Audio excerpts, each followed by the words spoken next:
Señoras y señores, muy buenas noches, bienvenidos. Esto es Código Político, esperando el regreso de nuestro amigo y compañero Eduardo Van der Koy. Les contamos que hoy tenemos sentado ya en el estudio al ministro de Economía de la provincia de Buenos Aires, Hernán Lacunza.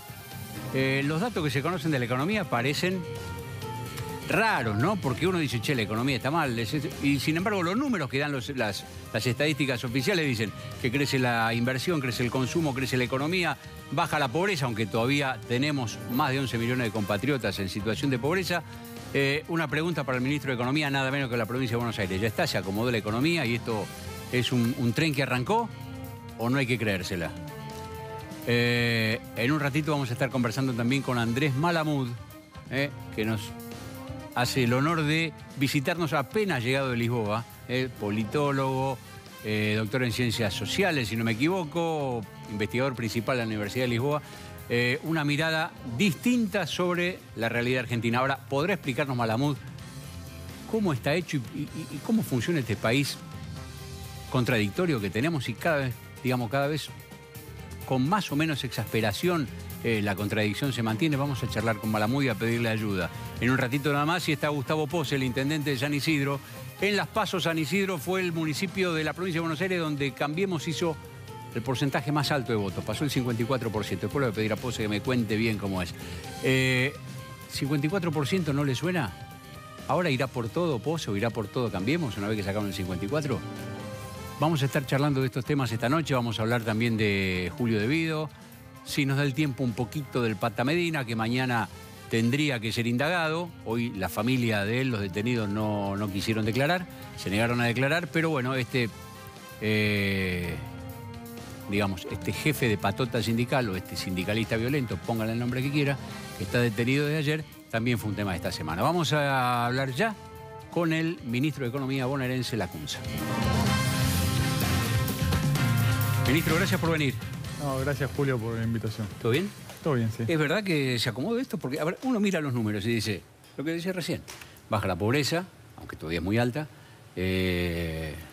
sube la producción, sube el consumo, sube la inversión, y uno dice, otra vez nos están pintando un país que no es.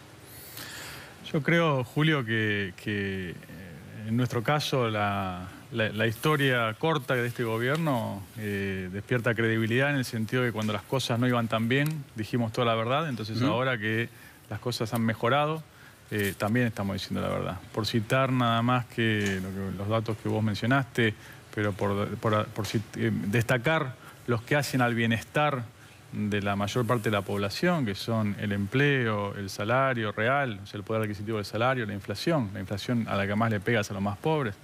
Se han creado 220.000 puestos de trabajo en 13 meses. ¿Cuántos? 220.000, 90.000 en la provincia de Buenos Aires, siempre es el 40% total. La inflación va a ser la mitad del año pasado y el salario real, agosto contra diciembre, crece un 8%. Entonces, ese combo, indudablemente, es lo que está soportando, es lo que está potenciando ese crecimiento de la economía, que te diría que quizás la buena noticia es que la economía está creciendo al ritmo del 4% anual.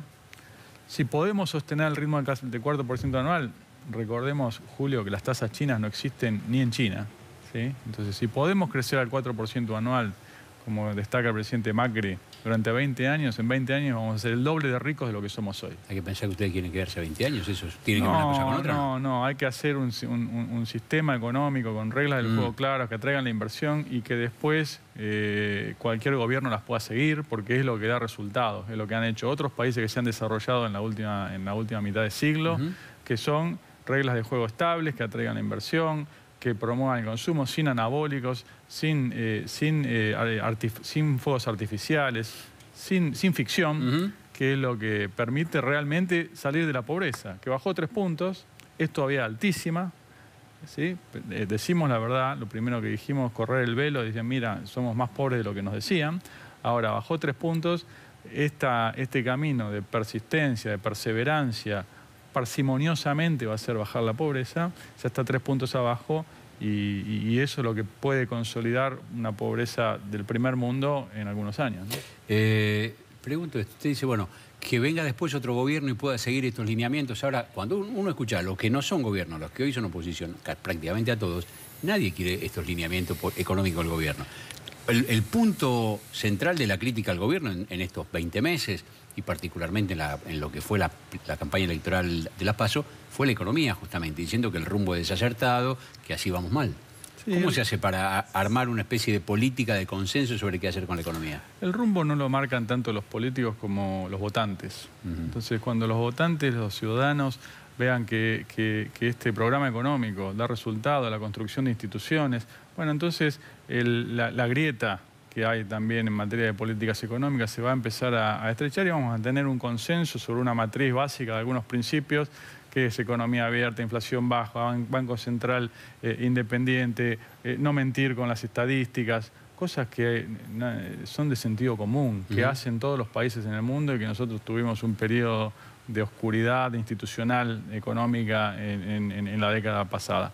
Si hacemos eso, bueno, cuando haya elecciones en el 2019 o en el 2023, no va a ser tan importante quién es el gobierno, sino que vamos a tener políticas de Estado permanentes, obviamente con matices, pero no vamos a rediscutir todo cada 4 años, porque el ciudadano va a convalidar, va a elegir a los que le propongan algo parecido a lo que está dando resultado, ¿no? El zócalo que está por debajo de suyo y mío, ahí lo veo, la economía en el año electoral, dice, en la pantalla.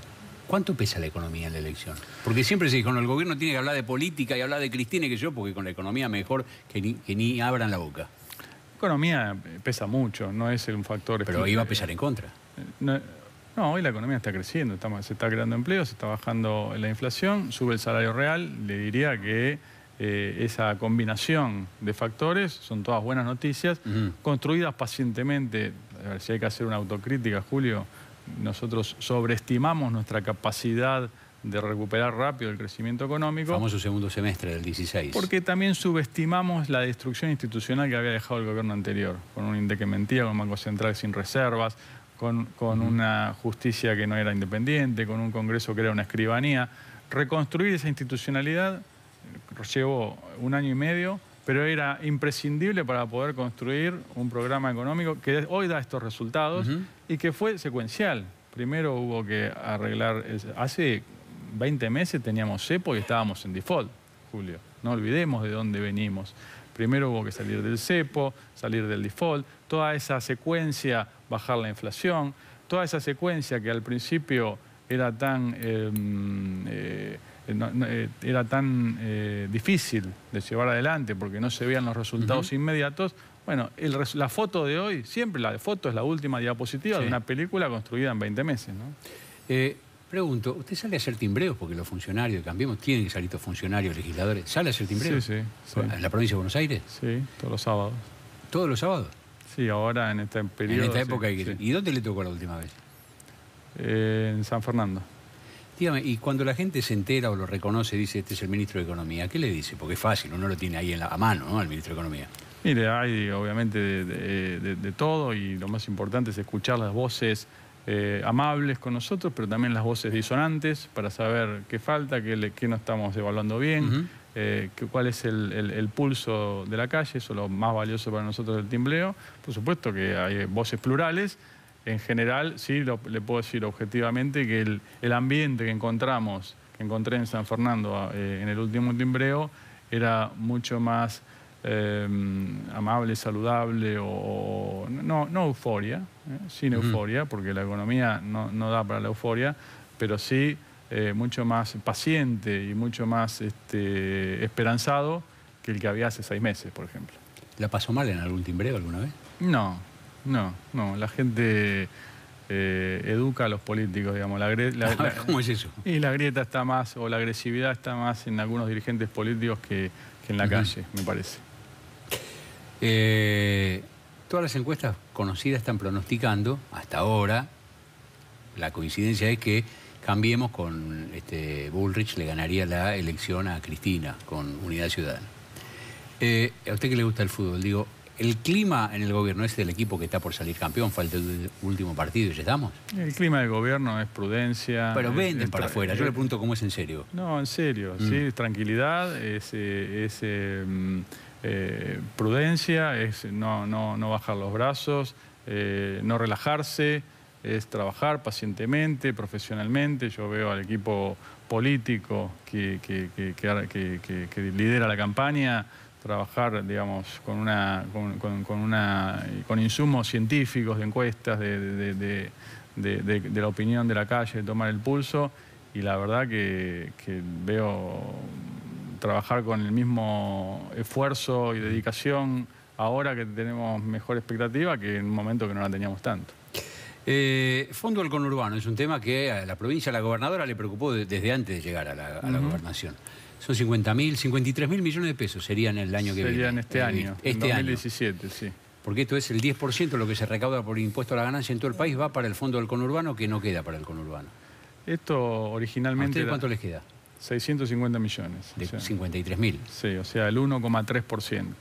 Un bonaerense hoy recibe del fondo del conurbano, subrayo, fondo del conurbano, se llama fondo del conurbano, un bonaerense recibe 40 pesos por año y un no bonaerense recibe 4.000. O sea, un bonaerense es el 1% de alguien que vive en el resto del país. Bárbaro, ustedes quieren otra vez el fondo del conurbano y las provincias que reciben ese excedente dicen, no, pará, alguien que me compense esto. Las provincias tienen casi un derecho adquirido. Hace 20 años que tienen este dinero. Mire, Julio, creo que tenemos que juntarnos a discutir esto. La provincia presentó 3 proyectos de ley, no solo el oficialismo, también la oposición el año pasado, para que la política lo resuelva. La reacción en el Congreso, donde están representadas todas las provincias, fue de silencio. Por eso hicimos la demanda judicial. Yo creo que tenemos que sentarnos. No hay que confundir federalismo con sálvese quien pueda. Sentarse... Bueno, yo vi una declaración suya, creo que de ayer, diciendo esto. Que no jueguen al federalismo como excusa para no devolverle a la provincia lo que es, pero todo el mundo tiene derecho a defender lo suyo. Ningún gobernador va a querer sentarse a negociar y volver a su provincia diciendo, muchachos, hicimos una gran negociación, tenemos menos plata que antes. Pero defender lo suyo está muy bien, pero con un federalismo no es que cada uno cuida su quinta, sino, dígame si no, ¿qué provincia es viable? ¿Qué provincia es viable? No Buenos Aires, otra, si en el conurbano tenemos 5 millones de pobres. O 40% de la pobreza. Bueno, es un país que no es viable así. Exacto, porque no hay un país viable. Entonces ninguna provincia se va a salvar sola. El fondo del conurbano, por una arbitrariedad de una norma, una interpretación de una norma, hoy se está repartiendo, que lo que le mencionaba antes, la provincia recibe el 1% nada más, quiere decir que las porciones de esa torta se han repartido equivocadamente en otros comensales. Cuando el mozo sale, vuelve a buscar la porción de la porción comensal, no, ahora esto es mío. Ese esquema es lo que nos ha trabado la discusión de la ley de coparticipación, que hace 20 años que está trabada, porque cada uno tironea del mantel a ver si puede llegar a una porción mayor. Eso no es pensar con un sentido de país federal ni unitario. ¿No hace falta para eso un gobierno poderoso que sea capaz de sentar y disciplinar a los actores federales? Hace falta una vocación de discutir estos temas, repito, con sentido de equilibrio general, con sentido de país, con sentido nacional, y no a ver si alguien se distrajo y me quedé con la porción del otro. ¿Y cómo se imagina usted que se podría...? A ver, esto, digamos, depende de un fallo de la Corte Suprema de Justicia, ¿no? En principio, el fondo del conurbano está en resolución de la Corte, que quizá para fin de año, principio del año que viene, tome una decisión. Se comenta que la decisión va a ser favorable a la provincia, pero que van a buscar un mecanismo de compensación para el resto del país. ¿Cómo se le ocurre a usted que puede ser ese mecanismo de compensación? Porque las provincias han pedido que le den una parte de la ley del cheque, o que el Estado Nacional invente algún recurso o resigna algún recurso propio para repartir en las provincias. ¿Cómo lo ve venir? Julio, la ventaja de este tema es que la discusión técnica está saldada.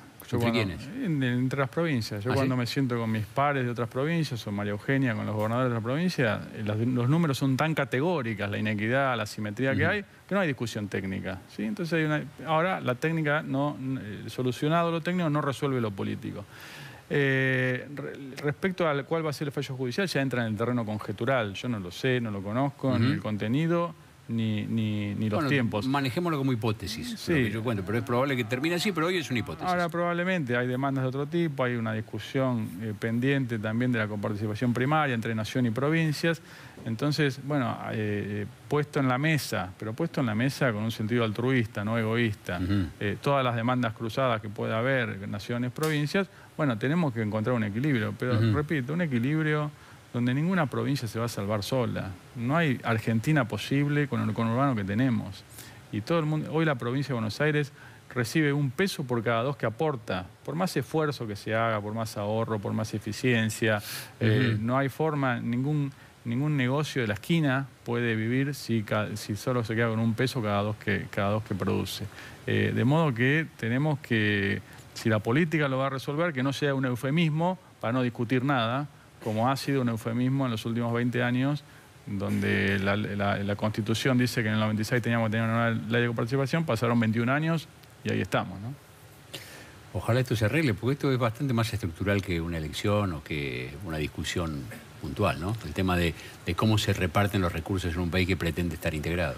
Por supuesto, esta es una de las causas del subdesarrollo argentino.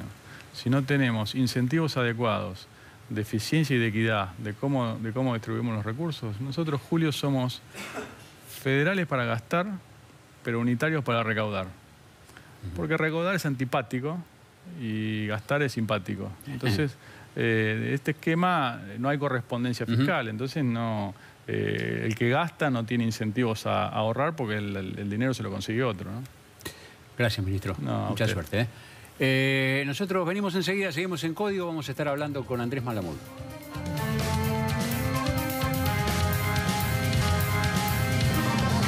Seguimos en Código, estamos con Andrés Malamud, habíamos dicho, el placer de tenerlo acá, recién llegadito de Lisboa.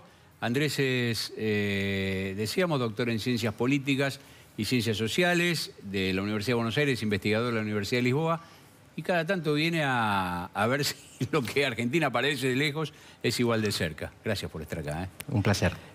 Como el hombre recién llega, le voy a contar 2 o 3 noticias de estos últimos días, a ver qué le parecen. A ver, de hoy, las tengo acá anotadas, Cristina Kirchner dijo hoy un reportaje con Chiche Helblum, imperdible, Chiche un maestro. Dijo que el Estado no tuvo la culpa en la tragedia de Once, sino que la culpa fue del maquinista que no accionó el freno. Por esa tragedia, que causó 52 muertos, está en juicio oral Julio De Vido, el juicio oral empezó ayer, que fue un ministro superpoderoso y hoy parece librado a su suerte, porque tampoco es que Cristina le hizo una gran defensa. Ese es un tema. Mañana indagan al Pata Medina en La Plata. El Pata Medina es un jefe sindical muy violento de la construcción, del gremio de la construcción en La Plata. Medina, después de un acontecimiento muy televisado ayer o anteayer, se entregó finalmente a las fuerzas de Gendarmería y Policía Federal y acusó a Macri y a María Eugenia Vidal de orientar las cosas para que él fuese detenido, con lo cual mejor favor no les podía hacer. Si algo querían Macri y María Eugenia es que el causante dijese la culpa es de ellos. Bueno, decíamos hoy, la pobreza bajó 2 puntos, en agosto la industria creció 5%, la construcción 13%, van 6 meses de crecimiento económico seguido, y después de casi 2 meses seguimos sin saber dónde está Santiago Maldonado. ¿Qué país es este? Me gustaría hacer una comparación con Alemania, a ver, que tuvo tan mala fama esa comparación en el gobierno anterior, sí, pero creo que viene al caso. Los sistemas políticos pueden ser concentrados, con pocos partidos, o fragmentados, con muchos partidos. Y pueden ser polarizados, cuando hay mucho extremismo ideológico, o moderados, cuando los partidos compiten en el centro. Y hoy Argentina, en los 2 aspectos, está mejor que Alemania. Alemania tuvo una fragmentación partidaria importante. Estamos hablando de una Alemania elecciones. con 12% en la votación reciente para los neonazis. Sí, 13%. 13%. 13%. Hubo 6 partidos que entraron en el Bundestag, en la Cámara de Diputados. Los 2 partidos más grandes, el Partido Demócrata Cristiano y el Partido Socialdemócrata, bajaron pero muchísimo, la peor elección histórica del Partido Socialdemócrata, y entraron 2 partidos radicales ideológicamente, extremos, uno de izquierda y otro de derecha. Y el gobierno parece que tendrá que ser conformado por lo menos 3 partidos, en una coalición extraña, contra natura, con los verdes, con los liberales y con los demócratas cristianos, que tienen un ala súper de derecha, que son los socialcristianos de Baviera. Así que están fragmentados y están polarizados. Bien. En comparación, Argentina está cada vez menos fragmentada. Tiene 2 espacios políticos que se reconsolidaron después de la crisis del 2001. El peronismo logró consolidarse en el 2003 con la victoria de Kirchner y ahora el no peronismo con la victoria de Macri. Y a su vez lo que yo observo es una reducción de la polarización. Contra lo que se puede pensar, me da la impresión de que la grieta ideológicamente se está cerrando. Es rarísimo. Visto desde acá, Parece al revés, porque va en el micromundo en el que uno está metido, que es el de la política. La grieta, el otro día hablábamos, se puede estar transformando en sociológica, y esto es más grave, que separa las clases más desfavorecidas de las clases más pudientes, y esto la política lo tiene que puentear, tiene que construir comunicación entre las clases. Pero a nivel ideológico, fíjate que Cambiemos ganó en 11 provincias y el kirchnerismo ganó en 5, de las cuales puede perder 2 en octubre. Sí. Así que el resto del peronismo que está en el medio no juega a esa grieta ideológica. Por lo tanto, los dos espacios se están realineando con Cambiemos, que es ideológicamente moderado, y con el peronismo, que se está convirtiendo en moderado. La misma Cristina, en una de las declaraciones, la entrevista anterior, dijo que ella nunca fue kirchnerista, que fue peronista. Eso significa justamente moderación ideológica. Ahora, cuando uno dice Argentina está mejor que Alemania en este aspecto, porque alguna vez nos dijeron que teníamos menos pobreza que Alemania, y antes, eso fue Aníbal Fernández, y alguna vez antes, Cristina, cuando asumió por primera vez la presidencia, dijo que el país al que él quería, que ella quería que Argentina se pareciese, en algún momento era Alemania. Con lo cual, los espejos duran muy poco en el mundo de hoy. Hice la comparación con Alemania justamente porque podía servir para levantar la polémica. Pero Argentina, no estoy diciendo que se parece a Alemania, estoy diciendo que en 2 aspectos importantes de su política está mejor que Alemania. La tendencia está mejor, tiende a converger hacia el centro, mientras que Alemania tiende a divergir hacia los extremos. Alemania probablemente va a estabilizarse después de esta crisis electoral, pero en este momento tienen miedo. ¿Y Argentina, que hoy converge hacia el centro, no puede por algún acontecimiento social o económico estallar de vuelta e irse cada uno a una punta? Sí. Porque esta tendencia que usted ve desarrollarse, que por ahí es más fácil verla si uno no está tan metido, hoy tiene la frescura y la visión para hacer el ejercicio, también parece muy precaria. Sí. ¿No? Depende de un 2% de los votos para aquí o para allá. Todos los análisis que hacemos son análisis para la política en tiempos normales. Política en tiempos excepcionales es el famoso cisne negro, cambia completamente el escenario. La muerte de una figura política trascendente, la explosión del euro en Europa, la explosión de un misil nuclear en Corea del Norte o del Sur. Todo eso cambia el escenario, cambia el tablero de juego. Pero si las cosas se mantienen sin grandes sorpresas, sin una muerte sorpresiva de un dirigente, sin un colapso económico mundial o sin una explosión atómica, lo más probable es que Argentina siga esta tendencia hacia la concentración en 2 espacios políticos y hacia la moderación ideológica en los meses que vienen y probablemente hasta el 2018 incluido. 2019 se reabre. Bueno, viene la competencia política otra vez. Cuando usted habla de 2 espacios que se están reconfigurando y consolidando, ¿es la versión siglo XXI del bipartidismo o es otra cosa? Es eso.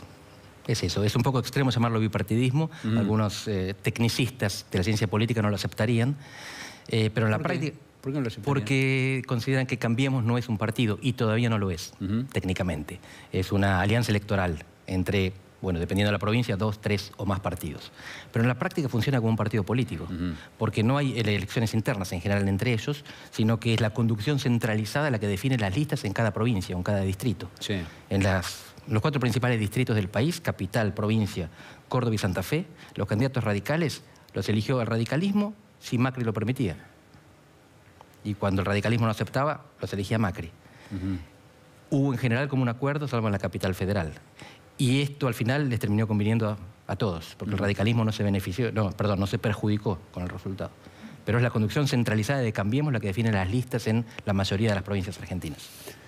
¿Y eso va a favor de las tradiciones democráticas de los partidos en la Argentina o va hacia las prácticas más autoritarias de la política en la Argentina? No, esta es una discusión interesante, porque en general la democracia es producto de la competencia, pero de la competencia entre partidos. No al interior de los partidos. No al interior de los partidos. No es necesario que un partido sea democrático para que compitiendo con otros partidos produzca democracia. Es una tesis bastante arriesgada. No digo que no sea cierta, digo que se presta a decir, pero ¿cómo? Si uno no es democrático en su casa, ¿cómo va a ser democrático para afuera? Robert Michels, 1911. Pero simplemente la democracia es un producto de la competencia, no de la democraticidad de los actores. Se puede tener democracia sin que la mayoría de los actores crean la democracia. Simplemente porque no tienen la capacidad de imponerse por la fuerza, está obligado a competir y el producto de la competencia es democrático. Visto desde Europa, ¿qué se ve de Argentina, si es que algo se ve? Nosotros también tenemos esa ilusión, ¿no? ¿Qué deben estar diciendo y no dicen nada?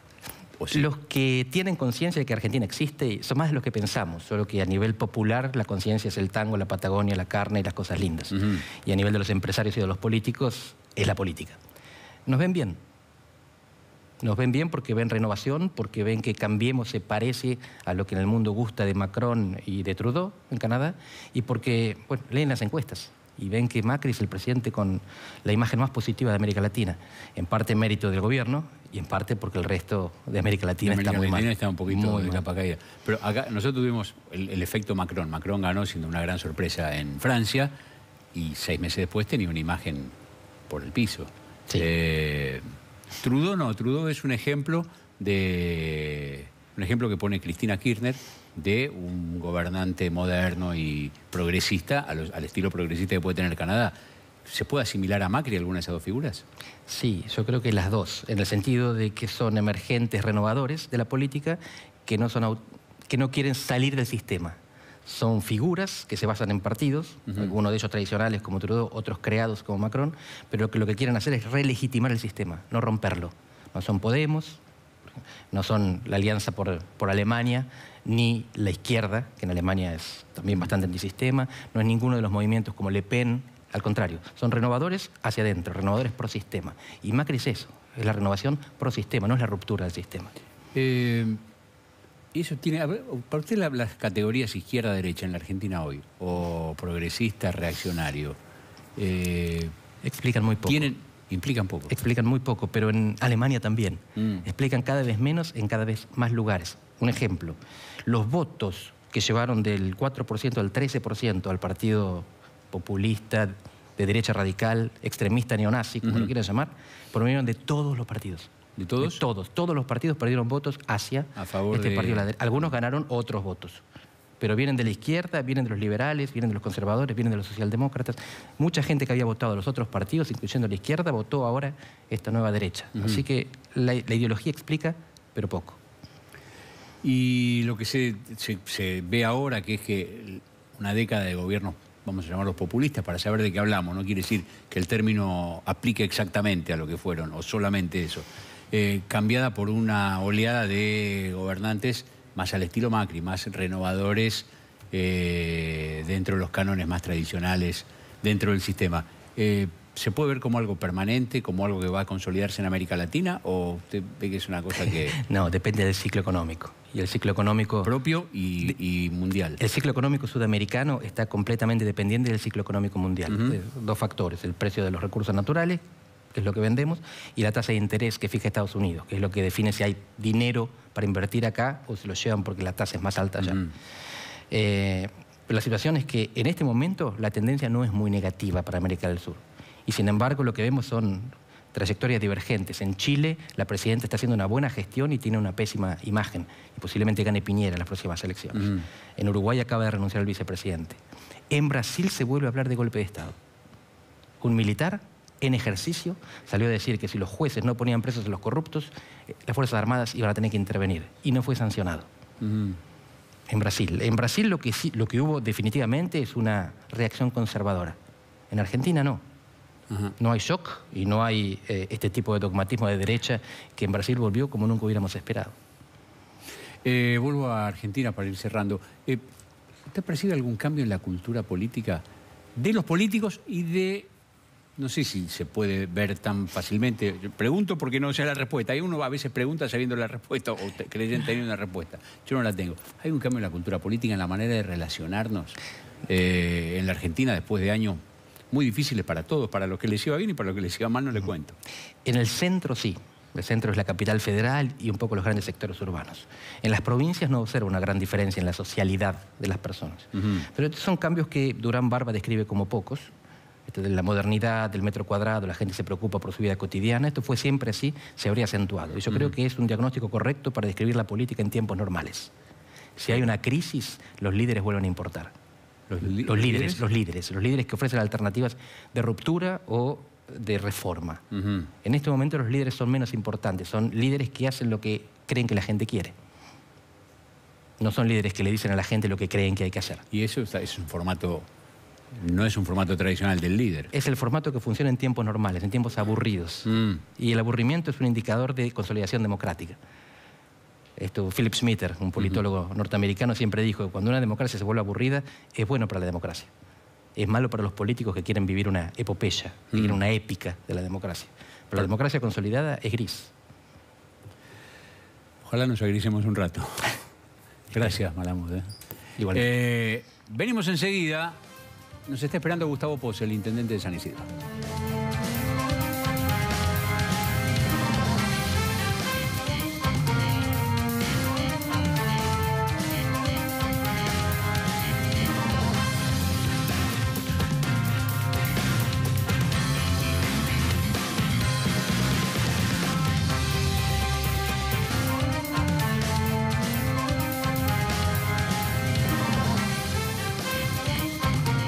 Seguimos en Código, está Gustavo Pose, el intendente de San Isidro, esperándonos para charlar en un ratito nada más.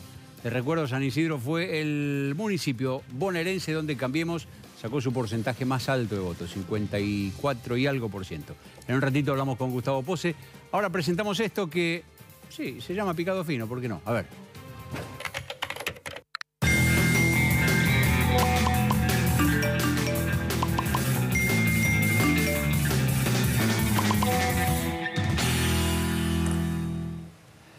Muy bien, Julio De Vido finalmente está sentado en el, como se dice, el banquillo de los acusados, juicio oral por la tragedia de Once. Es probablemente el emergente más notorio de las andanzas de De Vido por la función pública. Pero es más, hay más que eso. En 1 minuto 20 te lo contamos, fíjate. Nadie está más dolido que yo de lo que pasó. El prontuario del exministro abarca 5 procesamientos, 26 imputaciones, más de 80 denuncias. Los requerimientos en a juicio en el marco de la causa 1710-2012 respecto de los imputados Julio Miguel De Vido y Jorge Gustavo Simonov. El hombre más poderoso del kirchnerismo está acusado por la Oficina Anticorrupción en 21 causas, entre ellas Lapsa, Skanska, Belgrano Cargas, Secretaría de Vivienda, Yacimientos Carboníferos Río Turbio.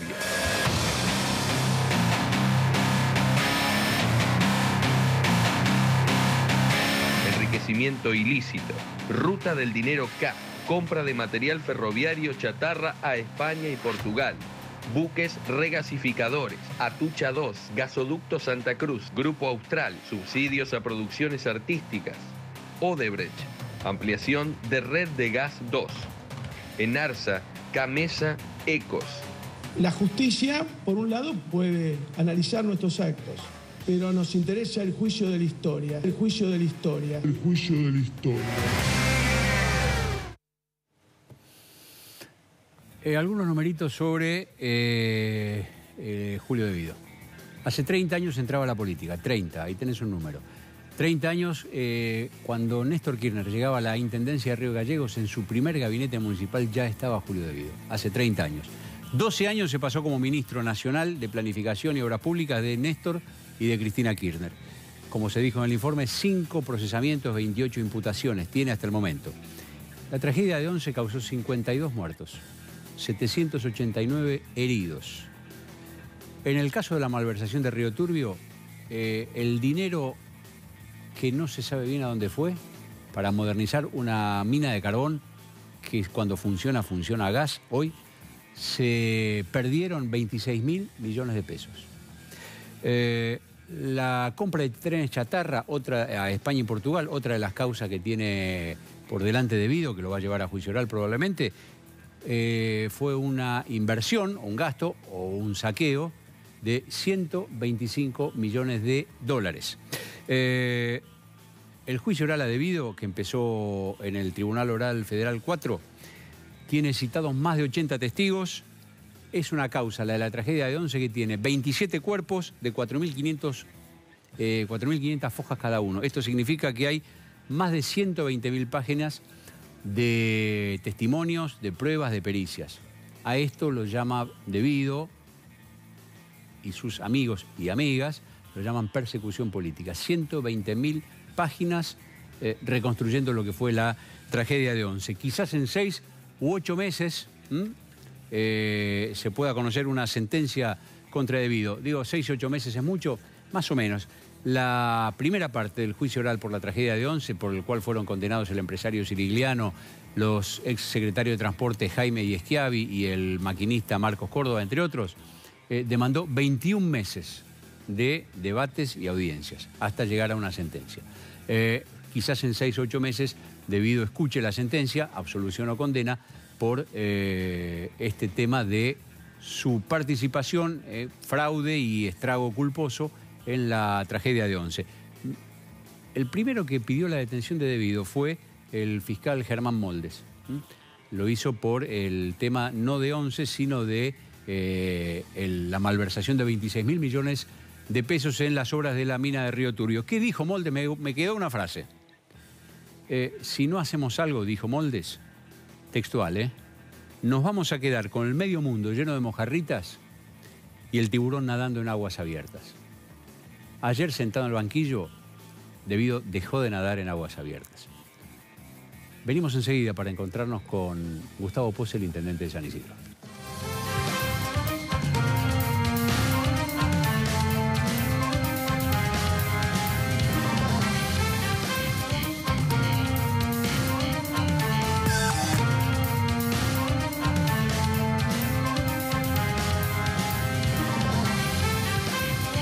Y aquí estamos, prometimos y cumplimos. Gustavo Pose, intendente de San Isidro. Gracias, Pose, por estar acá. Bien, buenas noches. ¿Todo bien? Bien.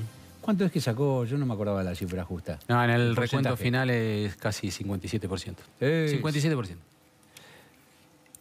La pregunta del principio, van por todo ahora.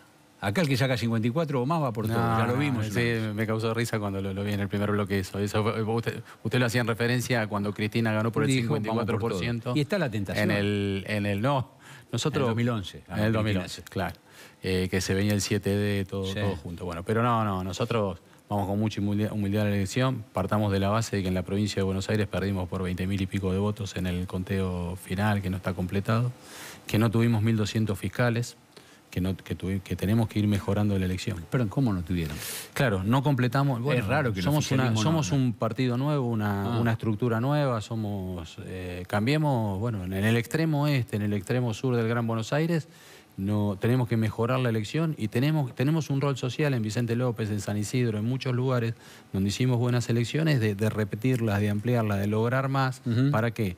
Para compensar los lugares donde somos deficitarios en el Gran Buenos Aires profundo, donde tengamos dificultades, la tenemos que compensar con las ventajas que saquemos nosotros. Ahora, ¿las dificultades son faltas fiscales o que la gente la pasa mal y no vota el gobierno? Las dificultades puede ser falta de presencia partidaria para no tener el diálogo necesario, para llegar con el mensaje, llegar con la boleta, tener la boleta en el cuarto oscuro. Hay muchos grupos nuestros de gente del lugar, pero también de vocacionales, de gente que van en grupo y toman responsabilidades en un comicio, y ahí es lugares donde no teníamos votos, ahora resulta que tenemos 25 o 35 votos.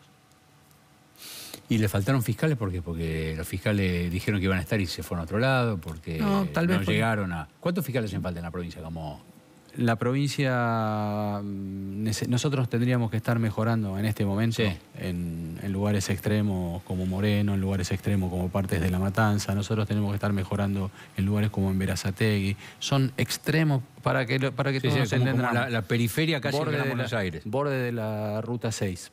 Y lo estamos haciendo, y lo estamos completando. Y además estamos llegando con el mensaje. Y el timbreo está mejorando, estamos extendiendo la mancha del timbreo a lugares que antes no llegábamos. Y estamos obteniendo buena respuesta por parte de la ciudadanía. Y es más lo que escuchamos que lo que decimos. Después que escuchamos todo eso, lo subimos a los lugares que corresponde y tenemos contacto con la gente y un orden de respuesta que es correcto. Al político de formación tradicional, y le pregunto a usted, no porque lo sé, sino porque viene de una familia tradicional de política. No, pero soy de formación, empecé a los 14 años. Yo pinté cartel. ¿Usted? Yo pinté cartel. Está muy bien. ¿Cómo les suena eso? Bueno, ahora en lugar de hacer un acto en la esquina y pararse arriba de un cajoncito o de un escenario, voy y le toco el timbre a la gente. ¿Cómo se vive eso? No, bueno, y donde no tocas el timbre aplaudís también. Sí, claro. No hay timbre. La gente lo recibe bien. O sea, hay que hacerlo con naturaleza, o sea, no vas a ir a las 6 de la mañana, no vas a ir a las 8 de la noche, tenés que ir al horario que la gente está funcional a eso, que la familia está para eso, tenés que visitar los negocios de la gente, de los comerciantes que tratan los maxiquioscos, las verdulerías, las carnicerías, los autoservicios, que son los que están en contacto con la gente. Preguntarle qué opinan de la economía.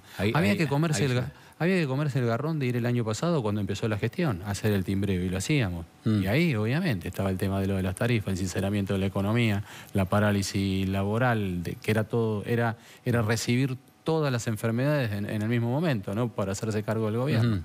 Y la gente fue respetuosa, fue esperanzada, nos creyó. Hoy hay mejores indicadores. Sí, hoy claro. hay mejores, Hoy yo es los un poco más escuchaba, fácil. lo escuchaba la CUNSA. Hoy hay mejores indicadores, se nota mucho no solo en la construcción. Hay datos. Subió la construcción, es obvio, hay mucha obra pública. También subió la construcción privada, creció. Pero otros datos, los materiales que crecieron en la utilización, los materiales cerámicos, ¿qué quiere decir? Que hay muchas familias trabajando adentro de sus casas para el mejoramiento de las condiciones de vida. ¿Por qué? Porque mejoró el poder adquisitivo de a poco. Muy bien, eso es cierto. Pero también porque hay planes realistas, como los planes de poder acceder con 3 sueldos en blanco, poder acceder a los materiales para la casa. O como, por ejemplo, los planes para el Chau Garrafa. ¿Quién hubiese pensado Macri siendo presidente y llevar adelante el Chau Garrafa? A Macri lo hubiesen pensado en la gala de no sé dónde. Y Chau Garrafa, sume materiales para la casa. Todas esas cosas van movilizando, son señales de que se va movilizando la economía. ¿Cuánto de la gestión y de la imagen de los intendentes se pone en juego en esta elección? Porque uno dice, bueno, está Macri, está Vidal, están los candidatos a senadores, a diputados, ¿y los intendentes juegan o no juegan? Hay un juego que es así. El gobernador, por primera vez el presidente y gobernador tiran en junta. Son incondicionales. Antes, la verdad, ocurrió en democracia en todos los lapsos. Los presidentes y los gobernadores no se llevaban bien, los presidentes no apoyaban. La gobernadora trata de manera igualitaria a todos los intendentes de todos los colores políticos. Le tocó a la gobernadora un buen cuerpo de intendentes en general. Hay un mejoramiento. Mucho intendente nuevo. Hay intendentes nuevos. Oficialistas y opositores. Hay intendentes nuevos de lo que era el Frente por la Victoria. Me parece que en ese sentido, y aparte, María Eugenia se asoció con todos. A todos le dijo, donde hay un proyecto que sirva para la gente en su lugar, yo voy a estar ahí, y de hecho ella lo recorrió con los intendentes. A veces más, podríamos haber tenido una expresión de celos los intendentes de Cambiemos, en el sentido de que trata, hasta te diría que demasiado con los intendentes. O sea que un poquito de celo hay. Puede haber un poquito de celo. Un poquito de celo. Pregunto, visto desde la política, ¿no era un riesgo excesivo? ¿O usted pensó, o estaba entre los que pensaron, que era un riesgo excesivo ir a una elección donde estaba Cristina y estaba Massa, y Cambiemos llevaba candidatos de bajo conocimiento público, como Esteban Bullrich y Gladys González? Es la teoría llevada a la práctica por la cual María Eugenia Vidal es gobernadora. A ver. Se buscó que entre las dos elecciones se formara un candidato. Hoy es mucho más fuerte Esteban Bullrich que cuando arrancó. Hoy estuvo en una recorrida que me tocaba con él, en lugares donde él había prometido y cumplido como ministro de Educación, y lugares a los cuales había vuelto para ver cómo era eso. Se creció de otra manera. Fíjense lo que es hoy María Eugenia Vidal, uno de las más populares que hay en la Argentina, y cuando empezó no la conocían, y muchos podían criticar cómo es que la llevan a Vidal, y bueno, y sin embargo se formó esa candidatura. Me parece que lo importante es que representen bien a Mauricio, representen bien a María Eugenia. Me parece que, bueno, el tema es que se note la piel de que son parte de este cambio. Y además me parece que no hay que buscarlos ni gordo, ni flaco, ni petizo, ni grande, ni chico. Lo más importante es que se pueda representar el mensaje que queremos dar, y que eso se va a insistir mucho, que este es un cambio de generación. Y en este cambio de generación, vamos, lo que tenemos 14 años y lo que tenemos 99. Así que... Bueno, hoy saludo a Anita, que cumplió 99 años, y que acabo de saludarla por teléfono, y es una vecina que nos acompaña siempre del Gran Buenos Aires. Última, usted viene del radicalismo, de origen radical por familia y por actividad suya. Tiene seguramente muchos amigos radicales. Le pregunto, Claro. ¿los ve decididos a los radicales a mantener la alianza con Macri, o uno los escucha a ver si tienen demasiadas ganas de preservar la pureza partidaria? Yo creo que ni a Irigoyen, ni a Alvear, ni a todos los presidentes hubo tal cierre de filas para sostener un gobierno como lo hicieron los radicales esta vez. Nosotros aprendimos la lección. Nosotros aprendimos lo que es ser oficialistas. En el mundo republicano, en democracia, hay oficialismo y hay oposición. Nosotros no tuvimos miedo, en el momento más difícil no tuvimos miedo. Los radicales cerraron filas con Mauricio Macri. Gracias, Pose. Un gusto. Venimos enseguida, en un minutito nada más para cerrar el programa repartiendo premios, claro, como cada jueves.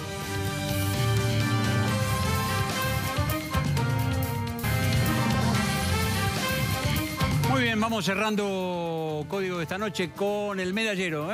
Director, hay medalla de oro. Póngala, por favor.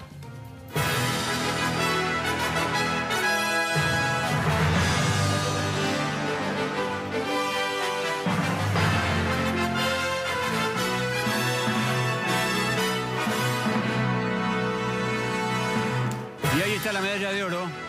Es Soledad Acuña, la ministra de Educación de la Ciudad de Buenos Aires. ¿Por qué? Porque finalmente se levantaron las tomas en los colegios secundarios. La reforma que el gobierno de la ciudad propone para la secundaria, las tomas duraron un par de semanas o más.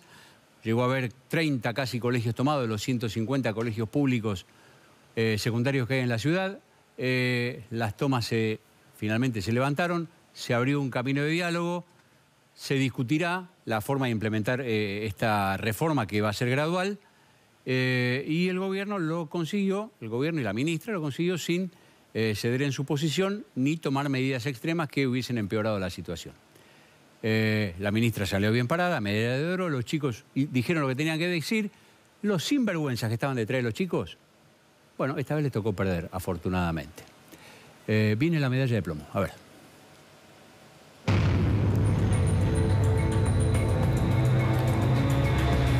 Y este señor es el Pata Medina, se llama Juan Pablo Medina. Llevaba más de 20 años dirigiendo el gremio de la construcción en La Plata.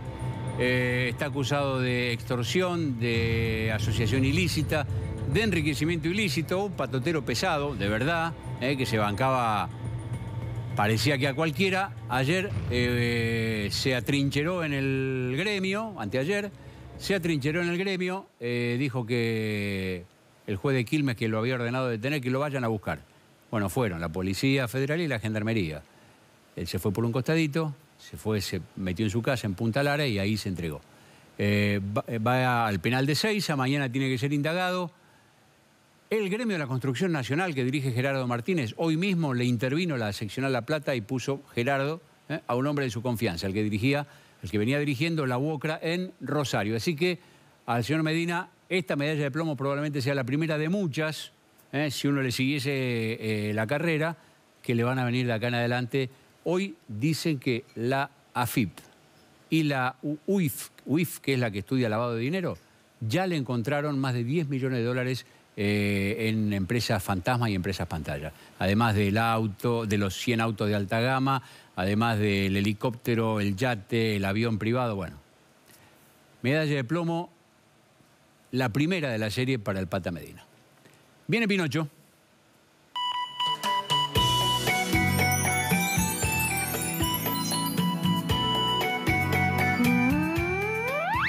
Ahí lo tienen.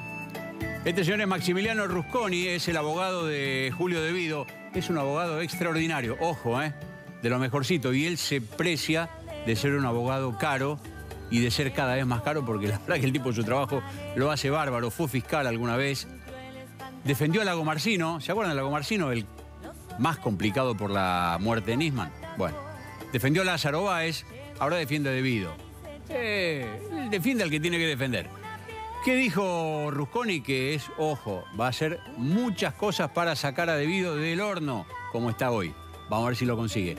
Para empezar, dijo, es imposible que lo condenen por la tragedia de Once. Está bien, es abogado, no está obligado a decir la verdad, pero es imposible que lo condenen. Nos da la impresión que no dice toda la verdad el abogado Maximiliano Rusconi, por eso de acá gentilmente le enviamos este Pinocho, ut supra, y que lo ayude en la tarea que tiene, que es muy difícil, que es salvar de una condena a Julio De Vido. Nosotros nos encontramos en una semana, acá en Código. Chau.